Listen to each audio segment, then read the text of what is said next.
अच्छा जी, अस्सलाम वालेकुम। आज की जो एप्लीकेशन हम रिव्यू कर रहे हैं वो बेसिकली एक इन्वेंट्री मैनेजमेंट सिस्टम है और जो कि बहुत ही इन डिटेल्ड आप कह सकते हैं। इसके अंदर बहुत सारे फीचर्स हमने रखे हैं, लाइक के वेंडर्स की हैंडलिंग, उनकी पेमेंट्स, कस्टमर्स रजिस्ट्रेशन, उनकी जो ऑर्डर्स हैं वो सारी चीज़ें, और bank transactions, costing, pricing index. So let's check. तो लॉगिन करेंगे सबसे पहले। अच्छा, एक चीज़ इसके अंदर अभी स्टार्टिंग के अंदर ही मैं आपको बता दूं यहाँ पे कि इस सॉफ्टवेयर को हमने कुछ इस तरीके से डिज़ाइन किया है कि आप इसके अंदर मल्टीपल कंपनीज और उनकी मल्टीपल ब्रांचेस को मैनेज कर सकते हैं। लाइक कि आपके अगर कोई दूसरी मल्टीपल ब्रांचेस हैं तो मल्टीपल ब्रांचेस को भी आप मैनेज कर सकते हैं यहाँ से। ठीक है, और इसके अलावा मल्टीपल कंपनीज भी ऐड कर सकते हैं। तो एक ही एप्लीकेशन के अंदर आपके तमाम बिजनेस की इन्वेंट्री मैनेज हो जाएगी। तो लॉग इन करते हैं।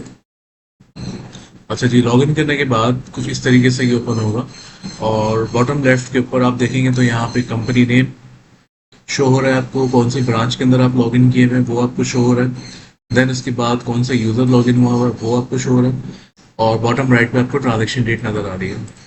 अच्छा, ट्रांजेक्शन डेट का कॉन्सेप्ट थोड़ा सा क्लियर कर देता हूँ। ट्रांजेक्शन डेट बेसिकली वो डेट होती है जो कि आपके सिस्टम से इंडिपेंडेंट होती है।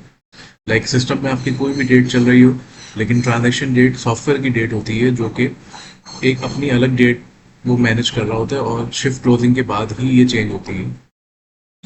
ठीक है, क्योंकि ऐसा हो सकता है कि आपकी ट्रांजैक्शन जो है रात 12 बजे के बाद आप कोई ट्रांजैक्शन एंटर करना है, लेकिन ट्रांजैक्शन डेट वही रहेगी जो प्रीवियस डे की होगी। So let's start. अच्छा, टॉप लेफ्ट के ऊपर आप देख रहे हैं यहाँ पे नेविगेशन हमने रखी है, मल्टीपल ऑप्शन है यहाँ पे। तो स्टार्ट करते हैं सेटअप एरिया से। सेटअप एरिया बेसिकली कॉन्फ़िगरेशन के लिए हम रखते हैं कि यूज़र अपने हिसाब से सॉफ्टवेयर को कॉन्फ़िगर कर सके, ना कि जो है हर चीज़ की हमें डेवलपर को रिक्वेस्ट करेंगे ये चीज़ चेंज करनी। कोई भी चीज़ हार्ड कोडेड नहीं होती, वो इस तरीके से डिज़ाइन होती है कि यूज़र अपने हिसाब से कॉन्फ़िगर कर सके। तो फर्स्ट ऑप्शन है इसके अंदर जी, कंपनी प्रोफाइल। कंपनी प्रोफाइल की स्क्रीन कुछ इस तरीके से ओपन होगी। नीचे आपके पास इस तरीके से टैब्स आ होंगे, add new, view, edit, cancel, save, update. Edit पे क्लिक ऐड न्यू पे क्लिक करेंगे तो तमाम फील्ड्स आपकी इनेबल हो जाएंगी, और यहाँ पे आप कंपनी का नाम कुछ भी एंटर कर दें, फॉर एग्जांपल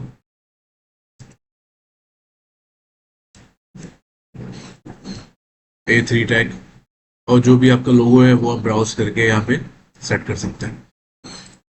अच्छा, अभी मैंने एक कंपनी ऐड की भी है तो मैं देखना चाह रहा हूँ, व्यू पे क्लिक करके मुझे एक स्क्रीन ओपन होगी यहाँ पे, जो कि मुझे जितनी भी कंपनीज मैंने अपनी यहाँ पे सॉफ्टवेयर के अंदर ऐड की हुई हैं वो यहाँ पे लिस्ट डाउन हो जाएंगी।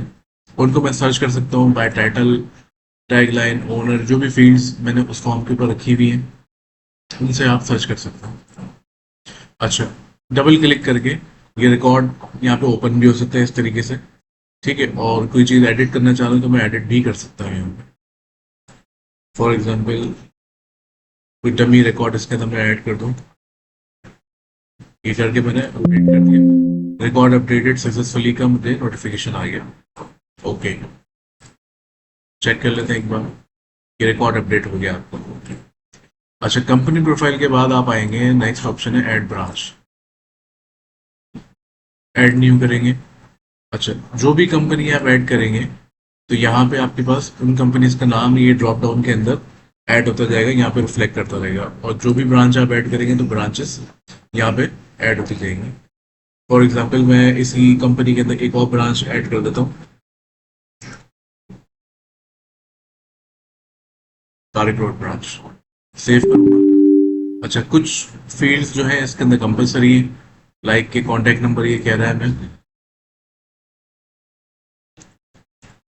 कॉन्टैक्ट नंबर लिख दिया। इसी तरीके से एड्रेस, आपको किसी भी फील्ड के ऊपर क्लिक करने की भी ज़रूरत नहीं होगी, जैसे ही नोटिफिकेशन देगा तो वो उस फील्ड के ऊपर आपको ले जाएगा। Record saved. ठीक है जी, अब मैं व्यू करके देखना चाह रहा हूँ तो मैंने इस वक्त इस कंपनी के ऊपर ये दो ब्रांचेस मैंने ऐड कराई हैं। ठीक है जी।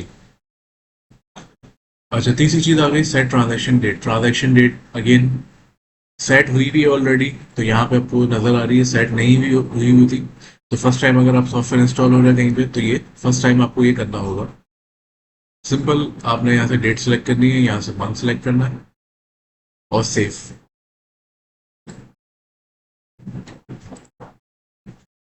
अच्छा, उसके बाद है जी यूनिट्स। इन्वेंट्री है तो ऑब्वियस सी बात है कि इसके अंदर यूनिट्स और यूनिट्स की कन्वर्जन, ये सारी चीज़ें उसके अंदर मैनेज होंगी। इस स्क्रीन के अंदर हमने क्या करना है, हमने यूनिट्स का नाम ऐड करवाना है। जैसे प्रीवियसली आप देख सकें तो यहाँ पे केजी, ग्राम, और इसी तरीके से मैंने कहा कि भाई बॉक्स 12 मीन्स एक 12 का डब्बा है, एक बॉक्स है जिसके अंदर 12 क्वांटिटी आती है। ठीक है जी। इसी तरीके से मैंने कहा यू पीस, क्योंकि उसके अगेंस्ट जो यूनिट होगा स्मॉल यूनिट, वो पीस होगा। मैंने पीस भी ऐड कर दिया था।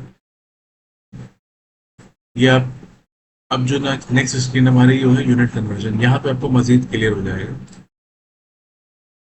इस स्क्रीन के अंदर हम बेसिकली ऐड करेंगे कन्वर्जन। अगर मैं आपको दिखाऊं ऑलरेडी लाइक दिस, ये 1 kg इक्वल्स टू 1000 ग्राम्स। ठीक है, अब इसी तरीके से मैं ऐड न्यू करूंगा, तो मैंने कहा 1 box 12 इक्वल्स टू 12 पीस। इसका मतलब ये हुआ कि एक जो डब्बा है 12 का बॉक्स, उसके अंदर 12 पीस है।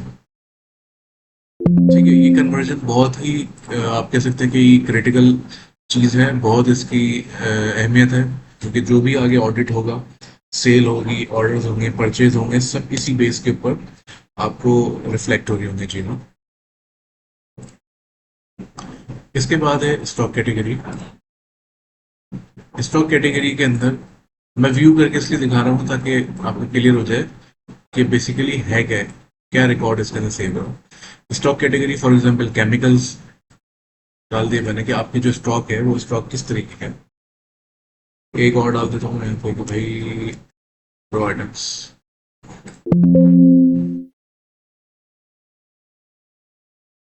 अच्छा, नेक्स्ट स्क्रीन है सब कैटेगरी। ऐड करेंगे सब कैटेगरी। लाइक अगर केमिकल्स है तो मैं इसके अंदर केमिकल्स लिख देता हूँ। हम्म,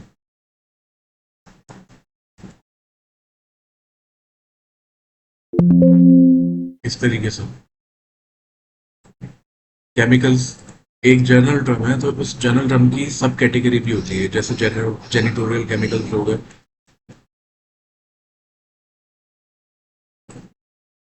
यहाँ पर मैंने लिखा है ऑलरेडी।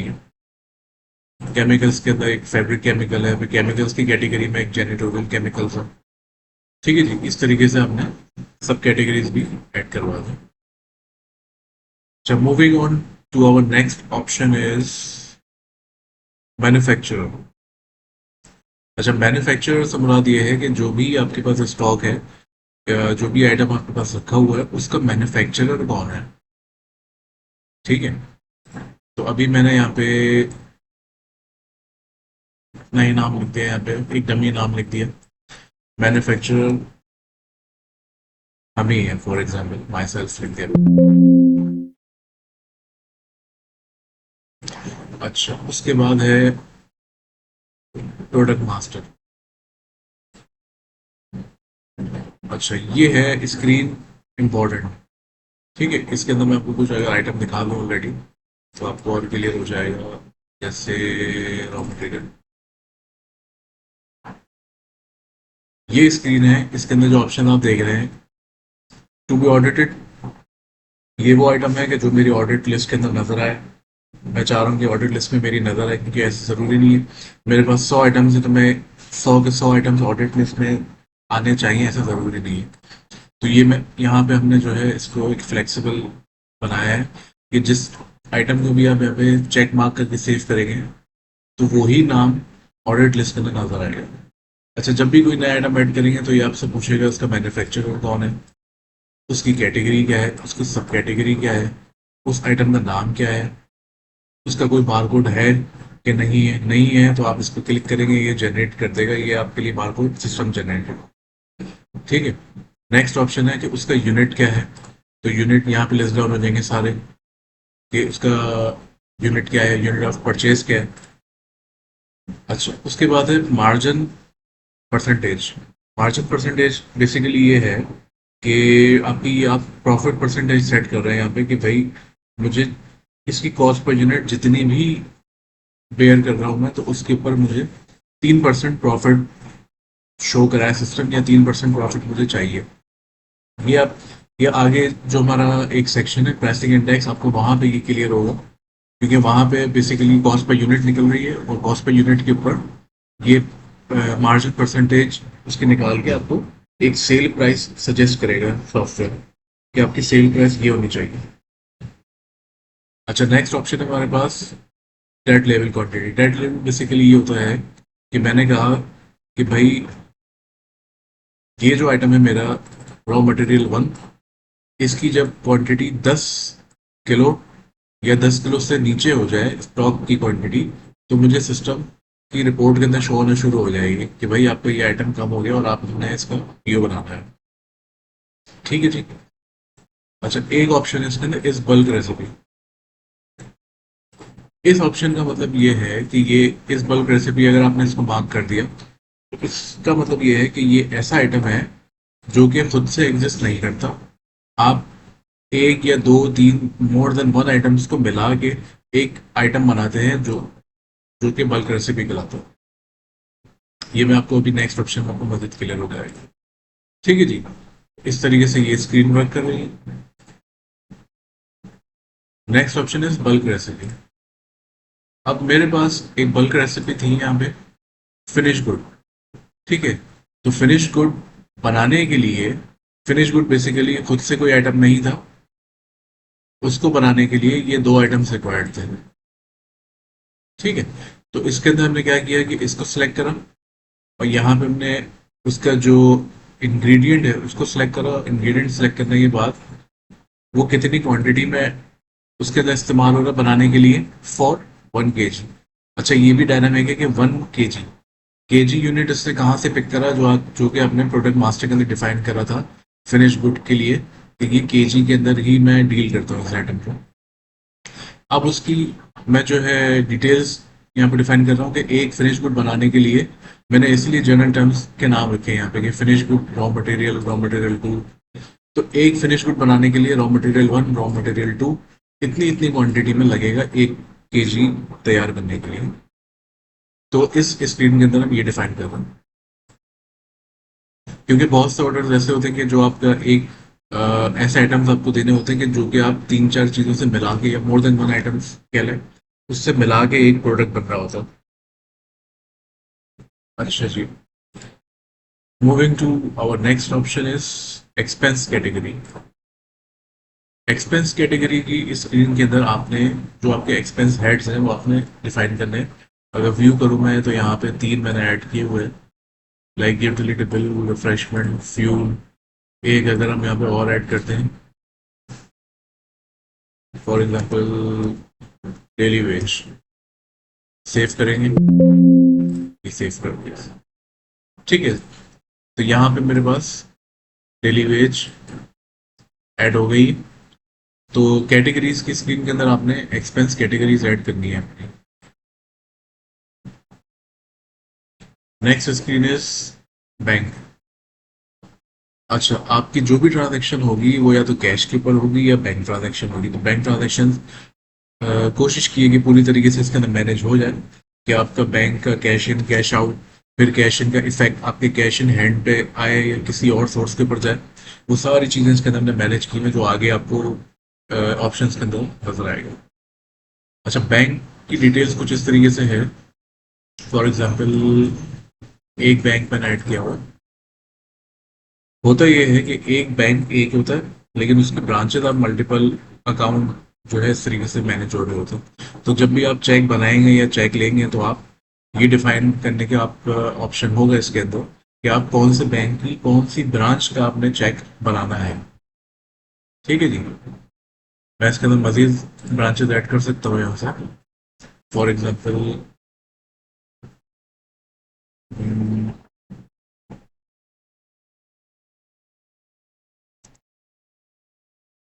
क्लिफ्टन ब्रांच, और ब्रांच टाइटल है, सॉरी, ब्रांच टाइटल आगे और अकाउंट नंबर मेरा ये आगे डमी। दूसरी चीज़ आप डालना चाहें तो ये ऑप्शनल है, कॉन्टैक्ट पर्सन कौन है, कॉन्टैक्ट क्या है, कॉन्टैक्ट टू क्या है, ये मैं लिख देता हूँ समझाने के लिए, नियर टू तलवार। ठीक है जी, तो इस तरीके से एक बैंक की मल्टीपल ब्रांचेस हमने ऐड कर दी, अपडेट कर देंगे इसको। अच्छा, कोई और अगर हम न्यू बैंक डालना चाह रहे हैं तो यहाँ पे हमें कुछ भी नहीं करना, बस ऐड न्यू किया और यहाँ पे हमने बैंक का नाम लिखा, अकाउंट नंबर लिखा और यहाँ पे हमने ब्रांच का नाम लिख दिया।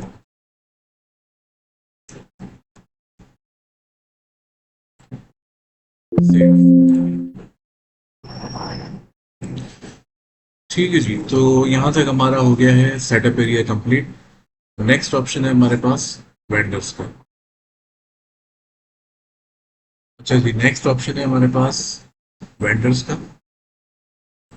तो वेंडर के अंदर पहला ऑप्शन है हमारे पास add vendor type. Add vendor type के अंदर आपने क्या करना है, बेसिकली व्यू पे अगर मैं क्लिक करूँ तो वेंडर की बेसिकली टाइप अपने डिफाइन करनी है कि वेंडर की टाइप क्या है, क्या वो सप्लायर है, खुद वेंडर है, या फिर अगर मैं ऐड न्यू करूँ यहाँ पे कि वो डिस्ट्रीब्यूटर है। ठीक है जी, इस स्क्रीन के अंदर आपने वेंडर टाइप डिफाइन करनी है। Next option is register new vendor. अच्छा, ये एक स्क्रीन है जहां से आपने अपने वेंडर्स को रजिस्टर करना है। ठीक है, ऐड न्यू करूंगा मैं। अच्छा, आप देख रहे हैं कि वेंडर टाइप के अंदर वो तीन चीजें आ गई जो कि मैंने प्रीवियस स्क्रीन से ऐड करवाई थी इसके अंदर। ठीक है जी, अगर मैं आपको ऑलरेडी डिफाइन वेंडर दिखाऊंगा तो एक वेंडर ये रहा मेरे पास। मैं एक वेंडर और ऐड कर देता हूँ, फॉर एग्जाम्पल डिस्ट्रीब्यूट वेंडर ही कह लें, ABC private limited, contact person है इसका ABC, एड्रेस डाल देते हैं।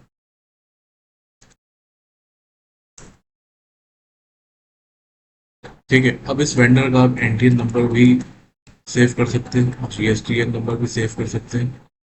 रिमार्क्स ब्राउज करके अगर आप कोई इमेज, इनका विजिटिंग कार्ड, कुछ भी अगर आप सेव करना चाह रहे हैं तो वो भी कर सकते हैं। ये मैं सेव कर दिया। व्यू करूंगा मैं, दो वेंडर्स मेरे पास ऐड हो गए।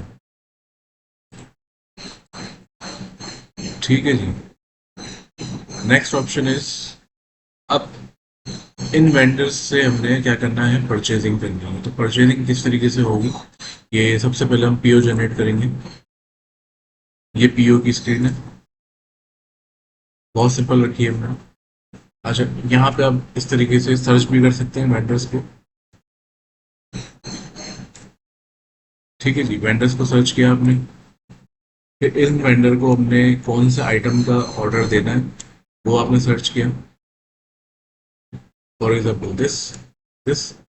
तो ये दो आइटम्स मेरे पास यहाँ पे ऐड हो गए, raw item 1, raw material 2, unit of purchase KG है इनका। अच्छा, यहाँ पे आप देख रहे हैं तो ये आपको बता रहे हैं कि अवेलेबल इन स्टॉक रूम कितना है, 45 kg, और ये है 50 kg। ऑर्डर क्वांटिटी मैं इनको कर रहा हूँ 15 किलो, 20 किलो, और इनसे मेरा जो रेट सेटल हुआ है वो रेट है इनका 20-25। ठीक है जी, और यहाँ पे अगर मैं कुछ रिमार्क्स देना चाहता हूँ तो मैं रिमार्क्स दे सकते हैं यहाँ पे। सेव करूँगा, सेव हो गया। अच्छा, जैसे ही मैं सेव करूँगा तो यहाँ पे एक परचेज ऑर्डर का एक प्रिंट निकल आएगा बेसिकली, जो कि हमारे रिकॉर्ड के लिए। तो यहाँ पे आप देख रहे हैं कि ऊपर टॉप के ऊपर कंपनी का नाम आ रहा है, जो कि इस कंपनी प्रोफाइल से पिक करा है। जो फर्स्ट स्क्रीन थी हमारी सेटअप एरिया में, जिस ब्रांच से मैं लॉग इन हुआ हूँ उस ब्रांच का नाम आ गया, प्रिंट डेट, प्रिंट का टाइम, वेंडर की सारी डिटेल। अच्छा, जैसे ही पीओ हमने सेव किया तो एक अदर पीओ नंबर जनरेट हो गया यहाँ पे, आप देख सकते हैं। इस पीओ नंबर का जो फॉर्मेट नंबर रखा है वो बेसिकली है year, month, date, time, time के अंदर आवर आ गया, मिनट आ गया और सेकंड्स आ गए, क्योंकि ये एक यूनिक नंबर हो गया। इससे आपको ये आइडिया हो जाएगा कि ये पीओ कब बना था, कि 2024 के 12वें महीने में 4 तारीख को ये पीओ बना था। अच्छा, पीओ के अंदर क्या क्या चीज़ें आ गई? परचेज डिटेल आ गई, raw item 1, raw item 2, rate, order quantity, amount कितना बना है, पीओ की टोटल ये है। फिर अप्रूवर के साइन आएंगे यहाँ पे, तो अप्रूव करने के बाद ये पीओ फाइनल हो जाएगा हमारा। बॉटम पे आएंगे तो बॉटम पे आपको ये पेज नंबर आ जाएगा यहाँ पे, और यहाँ पे आपका एड्रेस आ जाएगा ब्रांच का, और जो आपने ब्रांच के ऊपर कॉन्टेक्ट डिफाइन किए हुए कॉन्टेक्ट की डिटेल आ जाएगी, यहाँ पे नंबर आ जाएंगे, इस तरीके से।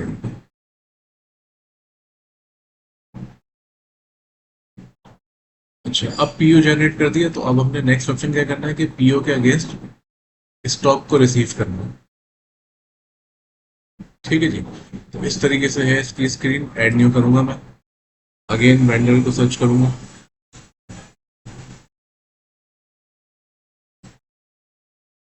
अच्छा, अब जिस वेंडर को मैंने सिलेक्ट करा है, तो उसके नाम पे जो जो पीओ इस वक्त आउटस्टैंडिंग है मेरे पास, वो यहाँ पे ड्रॉप डाउन में शो हो जाएंगे यहाँ पे मेरे पास। अब फॉर एग्जांपल ये है करंट पीओ, 2024 12वां महीना 4 तारीख, ये पीओ है। जैसे ही मैंने पीओ सिलेक्ट करा, तो उस पीओ की सारी डिटेल मेरे पास यहाँ पे आ गई कि ये आइटम क्या था, अवेलेबल इन क्या था, अवेलेबल इन क्या है, ऑर्डर क्वांटिटी इतनी थी, टोटल रिसीव ये हुई है, करंटली रिसीविंग ये करना। अच्छा, क्योंकि उमूमन ये होता है, एक फिजिबिलिटी ऑर्डर इसके अंदर हमने रखी है कि पीओ ऐसा होता है कि मोर देन वन टाइम के अंदर चीज़ें डिलीवर हो रही थी, कि जैसे अभी आपको 5 किलो डिलीवर हो गया, इसमें से आपको 7 किलो डिलीवर हो गया। ठीक है, तो इस तरीके से चीज़ें चल रही होती हैं। तो जब तक आप इसको मार के क्लोज करके सेव नहीं करेंगे, तब तक ये पीओ ये आपके पास आउटस्टैंडिंग में नजर आता रहेगा। तो अभी मैं इसको रिसीव कर लेता हूँ, फॉर एग्जाम्पल 10, और इसको भी 10। जैसे मैंने लिखा तो आगे rate multiply by quantity, amount बन गई यहाँ पे। अच्छा, डिस्काउंटेड परसेंटेज और डिस्काउंटेड अमाउंट, ये दोनों चीज़ें आप दे सकते हैं, या तो डिस्काउंटेड परसेंटेज होगा या डिस्काउंटेड अमाउंट आप दे सकते हैं। फॉर एग्जाम्पल 10%, 5% या 8%। ये करने के बाद आपने ऐड किया इसको, और उसके बाद यहाँ पे नीचे बॉटम में आप देख रहे हैं तो आप इसकी डिटेल आ गई कि टोटल बिल क्या है, जीएसटी कितना है, इसके बाद जीएसटी की अमाउंट आ गई। तो total item wise discount 40 rupees, 40 rupees का डिस्काउंट बन रहे हैं परसेंटेज के लिहाज से। फाइनल बिल इसका बना है ये। ठीक है जी। अच्छा, आपने आइटम वाइज डिस्काउंट भी दे दिया, और यहाँ पे एक ऑप्शन है कि पूरी इनवॉइस के ऊपर फाइनल डिस्काउंट भी आप दे सकते हैं। फॉर एग्जाम्पल 91 रुपीज़ का मैंने डिस्काउंट दे दिया, वो डिस्काउंट परसेंटेज में भी हो सकता है। पेड अमाउंट इस वक्त पे कितना कर रहा है वो आपने लिख दिया, फॉर एग्जाम्पल 200 पे कर रहे हैं, तो बैलेंस इसका आ गया 200। अच्छा, अब ये जो मैंने 200 लिखा है, ये इस वक्त कंसिडर किया जा रहा है कि ये कैश पेमेंट हो रही है। ठीक है, लेकिन अगर ये बैंक के थ्रू हो रही है, तो मैं अब चेक लगाऊंगा थ्रू बैंक। तो जैसे ही मैंने चेक लगाया, तो राइट साइड पे ये बैंक डिटेल सारी मेरे पास इनेबल हो गई। तो यहाँ पे बैंक का नाम आ रहा है, कौन से बैंक का चेक आ रहा है मेरे पास, यूबीएल का। अब यूबीएल की कौन सी ब्रांच है? यूबीएल की मैंने कहा तारिक रोड की ब्रांच है। किस डेट का चेक है? 4 दिसंबर, करंट डेट इसके अंदर सेट हुई है। अच्छा, ट्रांजैक्शन डेट ही मैं सेट कर दूंगा कि भाई 30 नवंबर का चेक है, क्योंकि सिस्टम के मुताबिक इस वक्त 30 नवंबर चल रही है। अच्छा, चेक नंबर लिखना है, तो चेक नंबर क्या है इसका? चेक नंबर आपने लिखा, कुछ भी रिमार्क्स आपने लिख दिया।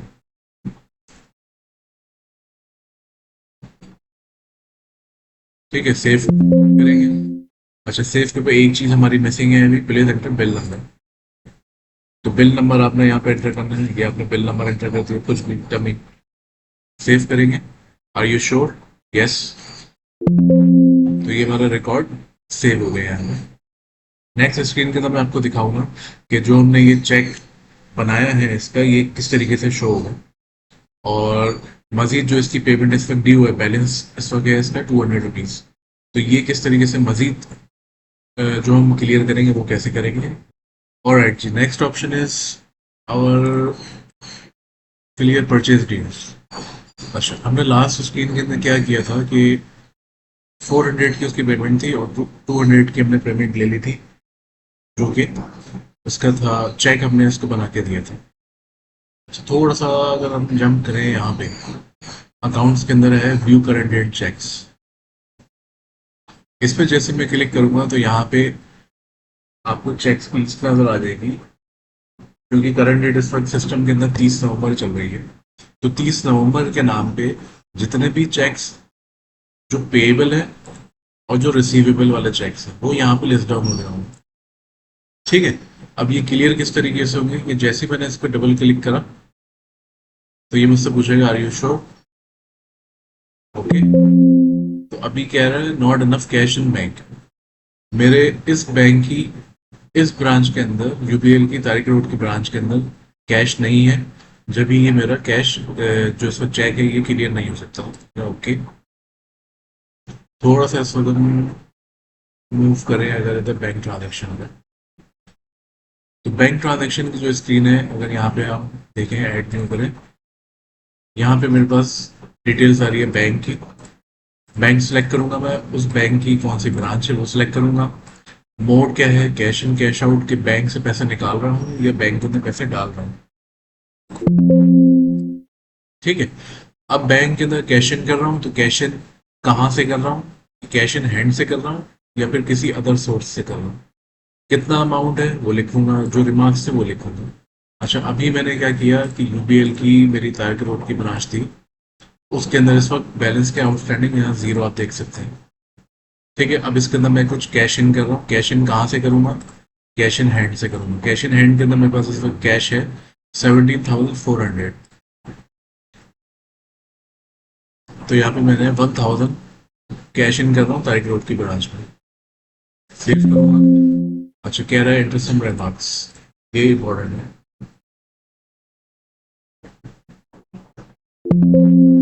ठीक है जी, अब इसको दोबारा ओपन करके देखते हैं। तो यूबीएल की जो तारिक रोड की ब्रांच है उसके अंदर अब आपको यहाँ पे 1,000 रुपीज नजर आ रहे हैं। अच्छा, कमिंग बैक अकाउंट्स के अंदर व्यू करंट डेट चेक्स के ऊपर अगर हम दोबारा आते हैं, अब मैं इस पर डबल क्लिक करूँ और आर यू श्योर, एक और कंफर्मेशन मुझसे ये दिखा रहा है ये कि मार्क इज क्लियर, ये हम क्लियर कर दें। वेंडर है ये, पेबल है 200 रुपीज, बैंक ये है, ब्रांच ये है, चेक डेट चेक नंबर सारी इन्फॉर्मेशन आ रही। मैंने इसको ओके किया, रिकॉर्ड सेव सक्सेसफुली, और यहाँ से ये डिसअपेयर हो गया सर। इट मीन्स कि मेरा चेक क्लियर हो गया। अच्छा, अगर मैं दोबारा यहाँ के देखूँ बैंक ट्रांजेक्शन के अंदर कि मेरा जो उस ब्रांच का बैलेंस है वो डिक्रीज हुआ कि नहीं हुआ, हो गया। तो यूबीएल की तारिक ग्रुप की ब्रांच से 200 रुपीज डिडक्ट हो गए मेरा। अच्छा, अब आते हैं वापस, coming back to our point, clear purchase deals. हमने क्या किया था कि एक हमने परचेज की थी, उस परचेज के अंदर हमने कुछ पैसे छोड़ दिए थे क्रेडिट के अंदर, हमने कहा बाद में पे करेंगे। तो वो कहाँ से पे होंगे, वो यहाँ से पे होंगे, clear purchase deals. Almost same उसी तरीके की स्क्रीन है, तो यहाँ पे हम करेंगे इसको फैच। जैसे ही फैच करूंगा मैं तो यहाँ पे सारे वेंडर्स के नाम लिस्ट डाउन करेंगे। ठीक है जी, वेंडर सेलेक्ट करा। अब यहाँ पे क्या आ रहा है, इनकी इन्वॉइसेज आ रही हैं जो मैंने परचेजिंग की है। हमारी ये वाली इन्वॉइस थी 400 वाली, इस पर मैंने डबल क्लिक करा तो उसकी डिटेल्स ओपन हो जाएंगी यहाँ पे कि मैंने कौन सा प्रोडक्ट खरीदा था, क्या रेट थे उसके, क्या अमाउंट था, कितनी क्वांटिटी थी, सब यहाँ पे ओपन हो जाएगा मेरे पास। अच्छा, नीचे purchase date, bill, GST amount, total bill, सारी डिटेल आपको यहाँ पे मिल जाएगी। हमने इसके अंदर देखना है क्या है कि बैलेंस इस वक्त क्या है, 200 रुपीज, ये इसका इस वक्त आउटस्टैंडिंग बैलेंस है। हम यहाँ पे इसको दे रहे हैं 100 रुपीज। अच्छा, अब ये जो मैंने 100 यहाँ पे लिखा है, ये अगेन कैश कंसिडर किया जा रहा है यहाँ पे, लेकिन अगर मैं चाह रहा हूँ कि इसको बैंक से दूँ तो मैं थ्रू बैंक के ऊपर टिक मार्क करूंगा, अगेन वही बैंक सेलेक्ट करूंगा, ब्रांच सेलेक्ट करूंगा, चेक की डेट, चेक का नंबर और कुछ रिमार्क्स लिख के मैं सेव कर दूंगा। लेकिन अगर मैं बैंक से नहीं चाह रहा, मैं कैश के ऊपर पेमेंट कर रहा हूँ, तो मैंने जस्ट यहाँ पे अमाउंट लिखी और सेव कर दिया। एक दफ़ा इसको दोबारा ओपन करके देख लेते हैं। ठीक है, 100 रुपीज़ हमने दिए तो बैलेंस इसका 100 आ गया। ये जैसे ही जब तक ज़ीरो नहीं होगा तब तक यहाँ पे इसका ये शो होता रहेगा। अच्छा, लास्ट ऑप्शन है जी इसके अंदर इंटर अदर एक्सपेंसेस का। इंटर अदर एक्सपेंसेस के अंदर जब आप स्क्रीन खोलेंगे तो यहाँ पे आपको कैश इन हैंड नजर आ रहा होगा। कैश इन हैंड इस वक्त ये है मेरे पास। ठीक है, और एक्सपेंस कैटेगरीज ये हैं, जो कि हमने सेटअप एरिया में यहाँ जाके हमने एक्सपेंस की कैटेगरीज ऐड करी थी, वो सारी यहाँ पे लिस्ट डाउन हो रही है। ये भी सिलेक्ट करेंगे और यहाँ पे अमाउंट लिखेंगे और कुछ डिस्क्रिप्शन डाल के सेव कर देंगे। तो अभी आप नोट करिएगा कि 2000 मैं एक्सपेंस कर रहा हूँ, सक्सेसफुली हो गया। तो यहाँ से कैश इन हैंड में से मेरे पास 2000 डिडक्ट हो गया। इस तरीके से जो भी आपके एक्सपेंस हेड्स हैं उसके ऊपर आप सिलेक्ट करके, सिलेक्शन करके, अमाउंट लिख के, डिस्क्रिप्शन डाल के सेव कर देगा। ठीक है जी। अच्छा, नेक्स्ट मेन्यू ऑप्शन है हमारे पास स्टॉक का। स्टॉक के अंदर हमारे पास है आइटम प्राइसिंग इंडेक्स। सबसे पहले आइटम प्राइसिंग इंडेक्स खोलेंगे आप, इसको करेंगे फैच रिकॉर्ड। अच्छा, फैच रिकॉर्ड के अंदर आपको यहाँ पे नजर आ रहा है। अच्छा जी, नेक्स्ट स्क्रीन है हमारी जनरल प्राइस इंडेक्स। ठीक है, यहाँ पे आके आपने सबसे पहले करना है फैच रिकॉर्ड। तो फैच रिकॉर्ड के अंदर आपको यहाँ पे जो चीज़ें नजर आ रही है वो समझा दूँ। आइटम का नाम, यूनिट, अवेलेबल क्वांटिटी स्टॉक में कितनी है, टोटल परचेजिंग अमाउंट कितनी है, कॉस्ट पर यूनिट सिस्टम ने निकाल दी, प्रॉफिट परसेंटेज तीनों की जीरो सेट हुई हुई है, profit amount, suggested price index इस वक्त सेम आ रही है, करंट प्राइस ये है इसकी, और न्यू प्राइस ये है। इस शीट के अंदर बेसिकली हो ये रहा है कि आपको आइटम का नाम आपको बता रहा है कि कौन सा आइटम की आपका कौन सा आइटम की कॉस्ट पर यूनिट इस वक्त क्या है, प्रॉफिट परसेंटेज जो आपने सेट की हुई होगी उसके हिसाब से ये आपको उसका सजेस्टेड सेल प्राइस सजेस्ट कर देगा। ठीक है, फॉर एग्जांपल अगर मैं इसको चेंज करूं यहाँ पे,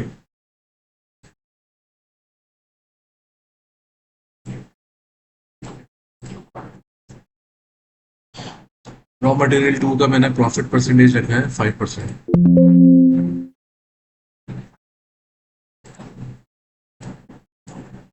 6%।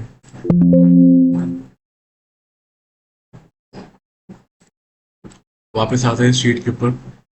अब ये बेहतर आपको समझ आएगा। कॉस्ट पर यूनिट मेरी इतनी है, प्रॉफिट परसेंटेज मैंने कहा कि 6% मुझे प्रॉफिट चाहिए इसके ऊपर, तो प्रॉफिट परसेंटेज के हिसाब से अमाउंट आई, तो सजेस्टेड सेल प्राइस बनी ये। ठीक है, अब जो इसकी सेल प्राइस मैं चाह रहा हूँ, मैं इसको 50 रुपये का भी सेल कर सकता हूँ, मैं इसको 60 रुपीज़ का भी सेल कर सकता हूँ। प्राइस लिख के मैंने अपडेट प्रेस करा, ये हो गया। ठीक है जी, तो सिस्टम ने कहा कि सजेस्टेड सेल प्राइस ये होनी चाहिए, लेकिन मैंने 60 रुपीज़ इसकी सेल प्राइस सेट करी। तो ये है प्राइसिंग इंडेक्स, और ये चल रहा है वेटेड एवरेज के ऊपर, कॉस्ट पे यूनिट जो आ रही है आपके पास। अच्छा, next option is stock audit sheet.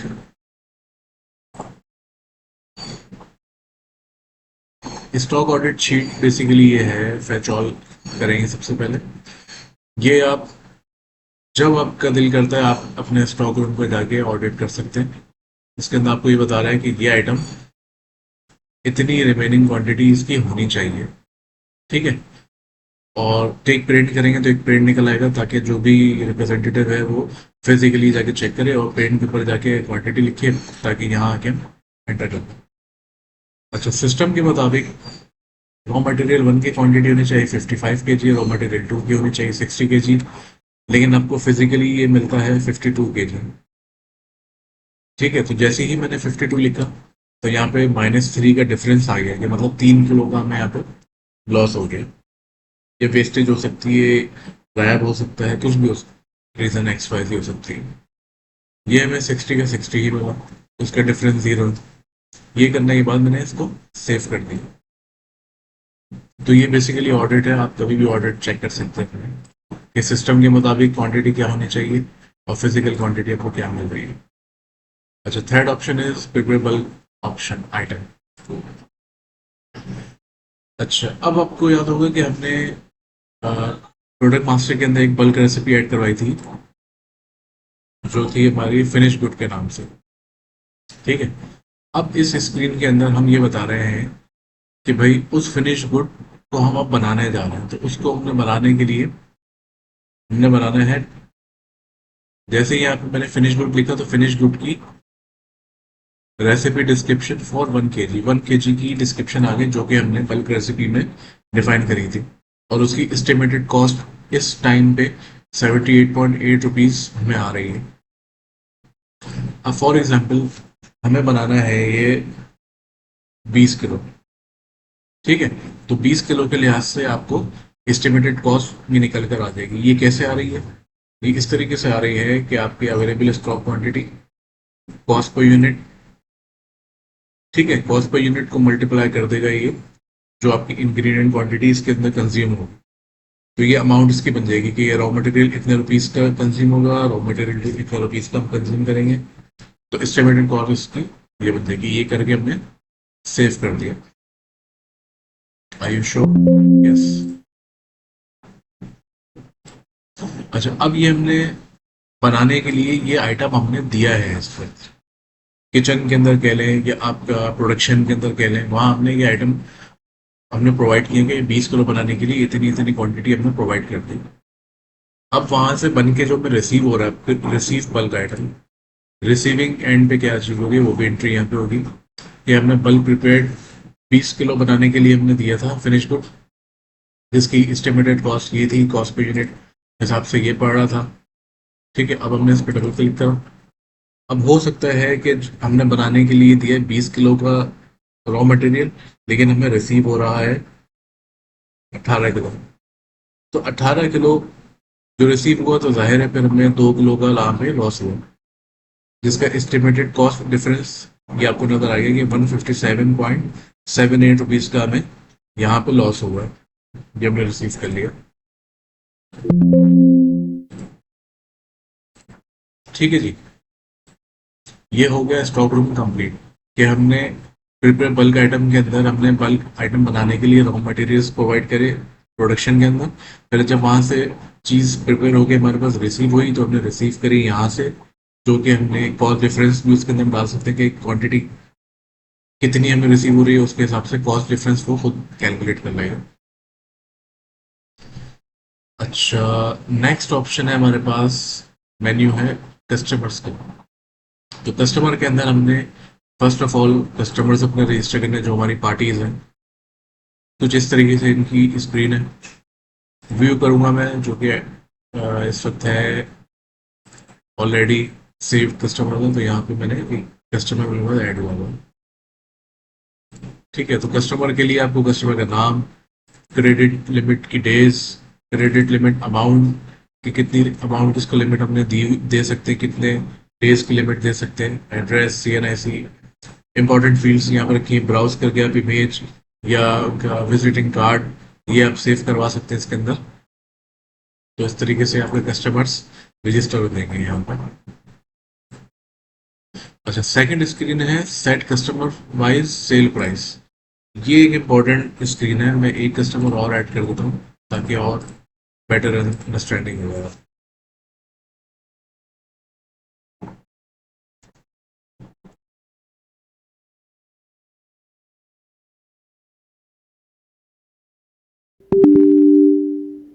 अच्छा, एड्रेस इसमें कंपलसरी है, एड्रेस के अलावा कॉन्टैक्ट नंबर एक कंपलसरी है।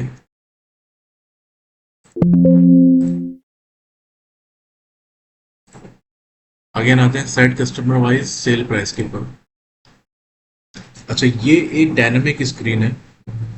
ठीक है, आपने देखा कि यहाँ पे पहले सिर्फ एक नाम आ रहा था, जैसे ही मैंने दूसरा कस्टमर ऐड किया तो उस दूसरे कस्टमर का भी नाम आ गया। होता ये है कि जो भी आपका प्रोडक्ट है, जो कि आप सेल कर रहे हैं, फिनिश गुड जो भी है आपका, तो हर कस्टमर के लिहाज से उसकी सेल प्राइस डिफरेंट होती है। ये भी आप इस सॉफ्टवेयर के अंदर कर सकते हैं कि हर कस्टमर के हिसाब से अपनी सेल प्राइस चेंज कर सकते हैं। जैसे मैंने कहा कि भाई ये फिनिश गुड आइटम है, ठीक है, ये ऐसे शाम को मैंने 100 रुपीज़ पर केजी में देना है, लेकिन जब जैद हाशमी आए तो इनको मैंने 150 रुपीज़ पर केजी के लिहाज से देना है। असाइन कर दो, ये हो गया असाइन। इसको रीओपन करके हमने चेक करा, तो ये इस तरीके से। तो आप जैसे जैसे जब अपने कस्टमर्स ऐड करते जाएंगे तो यहाँ पे इसके साइड में ये कॉलम्स ऐड होते जाएंगे कस्टमर के नाम से।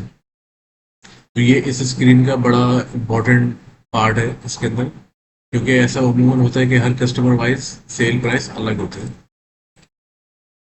ठीक है जी। तो यहाँ तक हमने customer wise sale price add करते हैं। नेक्स्ट स्क्रीन के अंदर हम देखेंगे ऑर्डर बुकिंग। अच्छा जी, नेक्स्ट स्क्रीन है हमारी कस्टमर की ऑर्डर बुकिंग की। अच्छा, अब होगा यहाँ पे ये कि हमने कस्टमर्स के ऑर्डर रिसीव करने हैं। हमने customer wise sale price set कर दी है उसके, और कस्टमर्स रजिस्टर कर दिए। अब हमें ऑर्डर्स लेने हैं। ऑर्डर्स लेने के बाद उनको इशू करना है एड्रेस, तो ऐड न्यू करेंगे, सिलेक्ट कस्टमर। तो कस्टमर्स की एक लिस्ट यहाँ पे ओपन हो जाएगी, और इसको आप सर्च भी कर सकते हैं by name, contact person, address, contact two one, इन सब सर्च कर सकते हैं। तो आपने डबल क्लिक करो। डबल क्लिक करने के बाद जो आपने आइटम को सेल करना है, जिसका ऑर्डर आ रहा है आपके पास, वो आप सर्च कर सकते हैं बारकोड से और आइटम से। बारकोड भी आपने वहाँ डिफाइन किया हुआ प्रोडक्ट मास्टर की स्क्रीन के अंदर। तो आइटम का नाम हमने लिखा, आइटम है फिनिश गुड। अच्छा, फिनिश गुड है, प्राइस इसके ये हैं 150 रुपीज़ पर के जी। ठीक है, अगर मैं यहाँ पे कस्टमर चेंज करता हूँ तो फिनिश गुड के अब रेट आ रहा है 100 रुपीज़ पर के जी, जो कि हमने इस लास्ट स्क्रीन के अंदर देखा था कि customer wise sale price change होगा। तो अगेन हम ले आते हैं जो एक्चुअल कस्टमर है हमारा। फिनिश गुड आ गया। अब यहाँ पे क्वांटिटी हमने लिखनी है 10,000 इन ग्राम्स, 10,000 ग्राम्स। तो कैलकुलेटेड वेट इसका बन गया 10 kg। कैलकुलेटेड अमाउंट बन गई 1500। ये हमने ऐड कर दिया यहाँ पे लिस्ट के अंदर, जिसका ऑर्डर हमें मिला है। ठीक है, कोई रिमार्क्स अगर लिखना चाह रहे हैं तो आप रिमार्क्स भी लिख सकते हैं।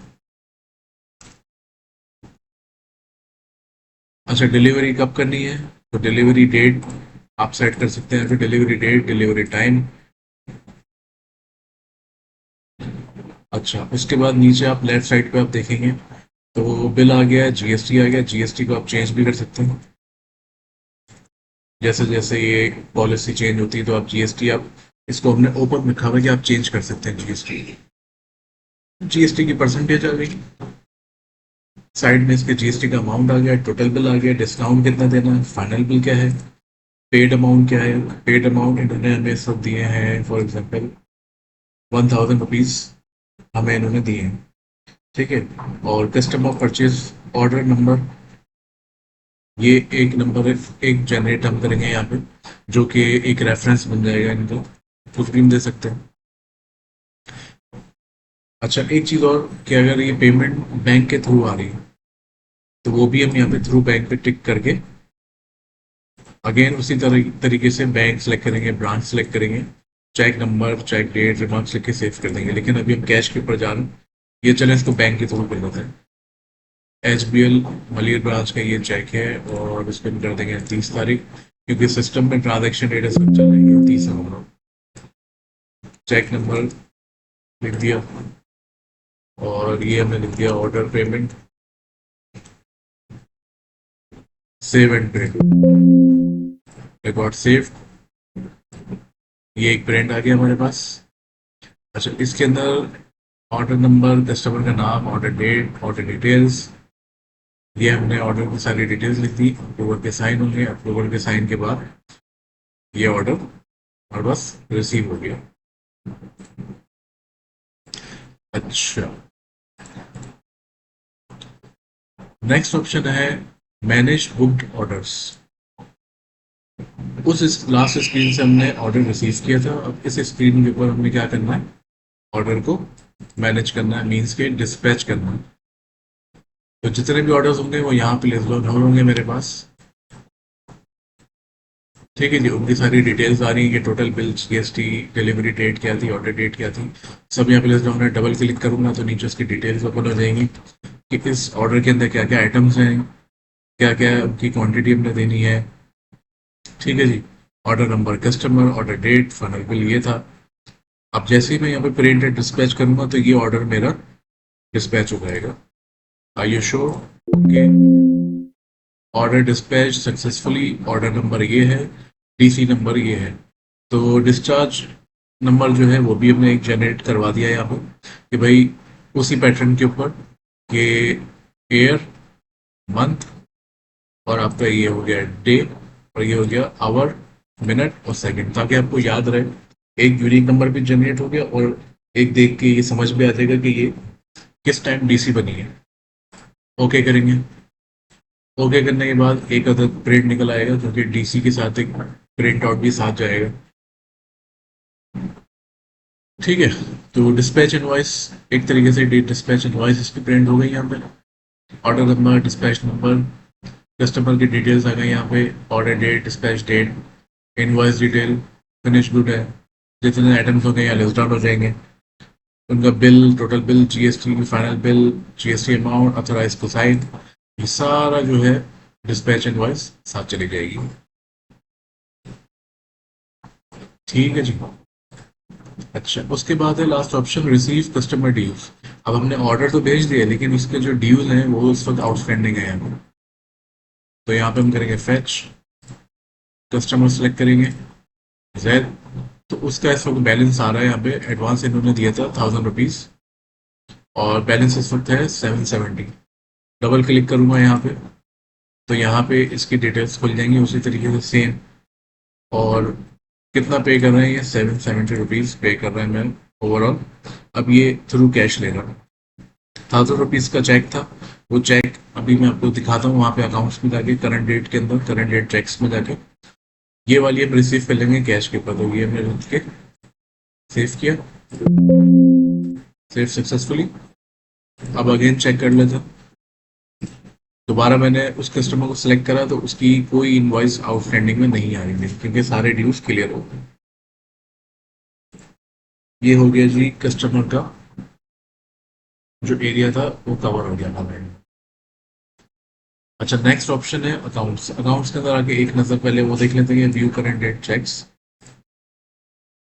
तो व्यू करंट डेट के अंदर आप आएंगे यहाँ पे रिसीवेबल फ्रॉम कस्टमर, जो कि हमने कस्टमर से लेने हैं, कस्टमर ने हमें चेक दिया है। ठीक है जी, तो यहाँ पे इस कस्टमर का 1000 रुपीज का चेक था, एचबीएल का, मलिए ब्रांच का। इस डेट का था, चेक नंबर ये था। पहले हम इस एचबीएल की मलिए ब्रांच का बैलेंस देख लेते हैं बैंक ट्रांजेक्शन्स में आके। मलिए ब्रांच का इस वक्त बैलेंस है 0। Again view current date cheques के ऊपर आया हूँ, रिसीवेबल फ्रॉम कस्टमर्स, यहाँ आ गए। इस पर मैंने डबल क्लिक करा, आर यू श्योर? ओके।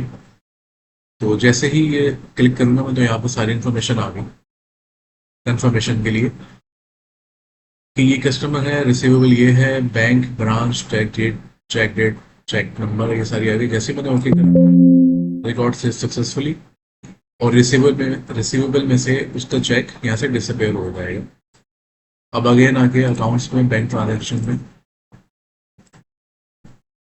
अब आप देख सकते हैं कि एचबीएल की मलिए ब्रांच का जो है बैलेंस मेरा 1000 रुपीज हो गया। ठीक है, क्योंकि हमने अभी कस्टमर का चेक रिसीव किया। अच्छा, अकाउंट्स के अंदर एक जो फर्स्ट ऑप्शन है ऐड कैश इन हैंड, ये देख लेते हैं। Add cash in hand basically ये है कि आप अ, अपनी तरफ से कोई कैश सिस्टम के अंदर अगर इंसर्ट करना चाह रहे हैं तो वो आप कर सकते हैं। फॉर एग्जाम्पल 50,000 यहाँ पे आपने ऐड कर दी है फ्रॉम पॉकेट। Okay, saved. तो कैश इन हैंड मेरे पास बढ़ गया है, यहाँ पे इंक्रीज हो गया। ठीक है जी। अच्छा, एक ऑप्शन बैंक ट्रांजैक्शंस मैं आपको समझा चुका हूँ कि किस तरीके से व्यू करंट डेट चेक्स, इसका मकसद भी हम समझ चुके हैं कि जो चेक्स हमने दिए हुए हैं वो कौन कौन से हैं, जो चेक हमने लिए हुए हैं कस्टमर से वो कौन कौन से हैं, उनको क्लियरेंस यहाँ से हो जाएगी। शिफ्ट क्लोजिंग, शिफ्ट क्लोजिंग के लिए आपको ये मांगेगा एडमिन पासवर्ड जो आपने दिया। शिफ्ट क्लोज का मतलब ये है कि अब हमारा आज की डेट का सारे काम हमने कंप्लीट कर लिए हैं और अब हम शिफ्ट क्लोज कर रहे हैं। तो जैसे ही मैं चेंज डेट करूंगा, शॉर्ट, यस, अब जब मैं लॉग आउट करके लॉग इन करूंगा अगेन, तो आप देख सकते हैं यहाँ पे कि ये 30 नवंबर से चेंज हो गई है डेट 1 दिसंबर के अंदर। ठीक है जी। तो ये हो गया हमारा अकाउंट्स का सेक्शन कंप्लीट। ओके जी, moving on to our next option is admin area. तो एडमिन एरिया के अंदर हमारे पास है रजिस्टर्ड न्यू यूजर। ठीक है। अच्छा, न्यू यूजर जो कि सॉफ्टवेयर के यूजर्स हैं, आप सॉफ्टवेयर के यूजर्स को ऐड करवा सकते हैं यहाँ पे ऐड न्यू करके, लॉगिन आईडी, उनका पासवर्ड, कंफर्म पासवर्ड। और एक चीज़ यहाँ पे रखी है हमने कि एडमिन पासवर्ड के बगैर ऐड यूज़र नहीं हो सकता। एक ये हमने इसके अंदर लॉक यहाँ पे रजिस्टर किया है कि एडमिन पासवर्ड के बगैर यूज़र आपका ऐड नहीं हो सकता। अगर व्यू करके मैं देखूँ तो इस वक्त करंटली मेरे पास एक यूज़र है, आशा। एक यूज़र और ऐड कर देते हैं ताकि और बेहतर अंडरस्टैंडिंग के लिए।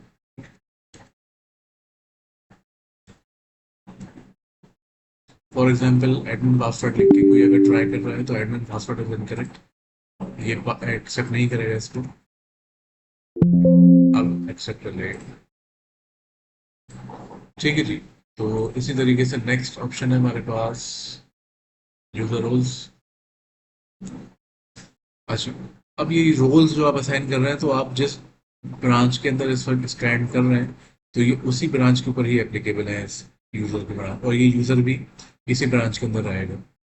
तो दो यूजर्स हैं, जिस पे भी मैं क्लिक करूंगा तो राइट साइड पे आप देख सकते हैं कि पूरा नेविगेशन, पूरी मेन्यू डिटेल के अंदर यहाँ पे आ रहा है, और जो जो उनको राइट्स मिले हुए उनके ऊपर टिक मार्क हुआ हुआ है।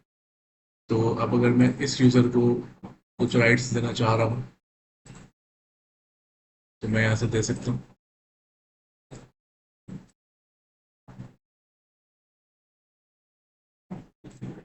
ठीक है। ये करने के बाद मैंने यहाँ पे असाइन रोल्स का एक बटन है, इसको क्लिक किया, आर यू श्योर कंफर्मेशन मांगेगा मुझसे, ओके किया, तो ये रोल्स असाइन हो गए इस यूज़र को। ठीक है जी। तो जब ये यूज़र लॉगिन करेगा तो इस यूज़र को यही ऑप्शंस नज़र आएंगे। जैसे फॉर एग्जांपल इस यूज़र का लॉगर लॉगिन करके देख लेते हैं। लॉग आउट किया,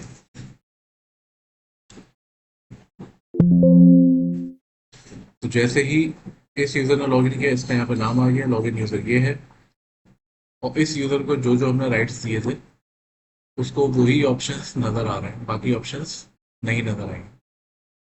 अगेन एडमिन से लॉगिन करूंगा मैं।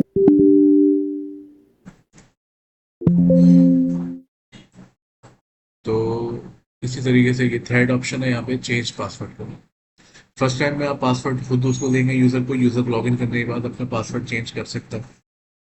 कुछ भी नहीं करना है यहाँ पे, आपने बस अपना करंट पासवर्ड लिखना, न्यू पासवर्ड लिखेंगे आप, और सेव चेंजेस। अगर फॉर एग्जांपल ये मैच नहीं होता तो आपको ये वैलिडेशन है कि न्यू पासवर्ड और confirm password does not match. Okay, are you sure, password update हो गया है। ठीक है जी। तो ये हो गया हमारा एडमिन एरिया भी कवर। अब आते हैं रिपोर्ट्स के ऊपर, ये आखिरी ऑप्शन है इसके अंदर रिपोर्ट्स का।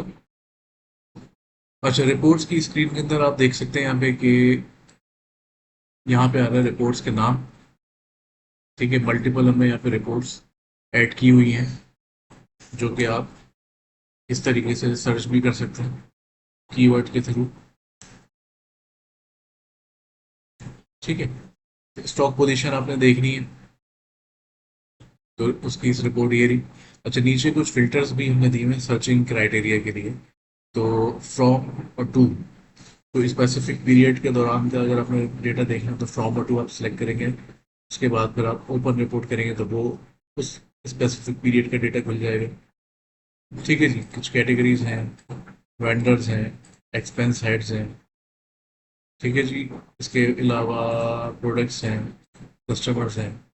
तो अब देखते हैं स्टॉक पोजीशन की रिपोर्ट। अच्छा, यहाँ पे याद रखने वाली बात यह है कि जो फ्रॉम और टू की डेट है वो आपकी कंसिडर की जाएगी ये ट्रांजैक्शन डेट। ठीक है, तो जैसे अभी हमने 30 नवंबर की ट्रांजैक्शन डेट के अंदर काम किया था, तो यहाँ पे उसको हम ले जाते हैं बैक, और रिपोर्ट यहाँ पे हम देख लेते हैं कि भाई vendor purchase laser, open report करेंगे तो ये रिपोर्ट ओपन हो गई यहाँ पे। वेंडर परचेज लेजर कि भाई 30 नवंबर की ट्रांजैक्शन डेट के अंदर हमने क्या काम किया।